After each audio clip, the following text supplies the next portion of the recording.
L'arbre de vie que nous venons de dévoiler, je pense effectivement que c'est une belle symbolique des objectifs que s'assigne ETICS et cet ETICS Village. J'ai pensé aussi à l'arbre à palabre en Afrique. Mais l'arbre à palabre, somme toute, c'est bien l'arbre en dessous duquel on communique. Et ça exige une certaine qualité de savoir-faire pour mieux organiser. C'est aussi l'arbre à palabre, un arbre de vie en ce sens que grâce à la relation humaine qu'il permet, eh bien, il participe de l'organisation qui est souhaitée par ceux qui ont décidé qu'il était important de se mettre dessous. Donc effectivement, c'est aussi un arbre de vie.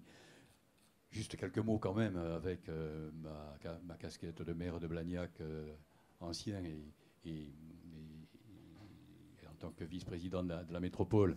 C'est la quatrième fois que je viens dans ce bâtiment. La première fois, je salue l'architecte et le promoteur pour, avec le propriétaire futur et financier, poser la première pierre.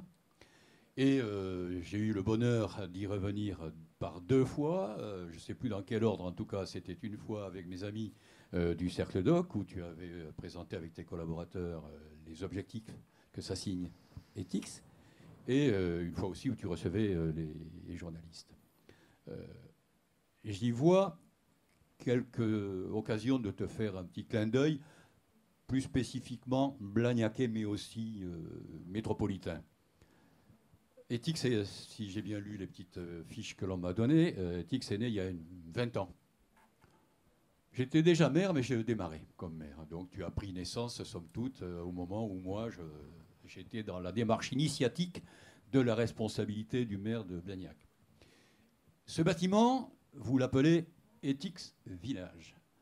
Je dois dire que parmi les actions que j'ai eu à développer, le bonheur de développer sur la ville de Blagnac et dans la métropole, outre le formidable développement, je pense, économique que l'on doit pour beaucoup à notre industrie aéronautique et que j'ai essayé d'accompagner, outre cela, j'ai eu à cœur de préserver le village de Blagnac pour que précisément on puisse y conserver cette qualité de vie, ces relations humaines qui sont une exigence à la bonne gestion de beaucoup d'affaires.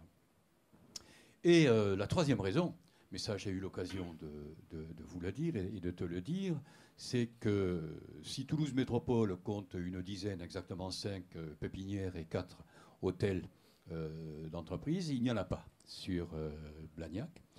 Et cette initiative me paraît parfaitement adaptée à la localisation de ce projet, de ce bâtiment qui est magnifique, Pierre-Louis, et aussi aux missions que vous vous êtes assignées. Je me rappelle avoir dit lors de la conférence de presse, en gros, vous allez prendre des entreprises, des start-up qui ne sont plus au biberon, mais qui ne sont pas encore devenues des licornes.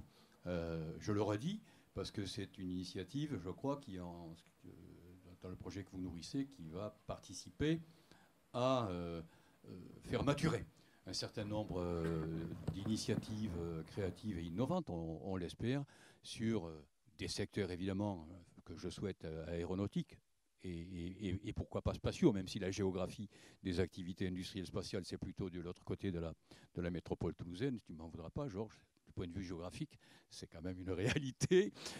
Et en cela, eh bien, je voudrais vous en féliciter et dire combien la métropole toulousaine peut être fière, et la région Occitanie plus largement, je ne dis pas que je suis conseiller régional, de cette initiative qui va participer, j'en suis sûr, à faire encore émerger, pour ne pas dire faire décoller, un certain nombre d'autres entreprises naissantes et en devenir, tellement elles seront bien accompagnées par vos savoir-faire, que ce soit dans l'organisation, dans la communication ou dans la gestion des ressources et des relations humaines.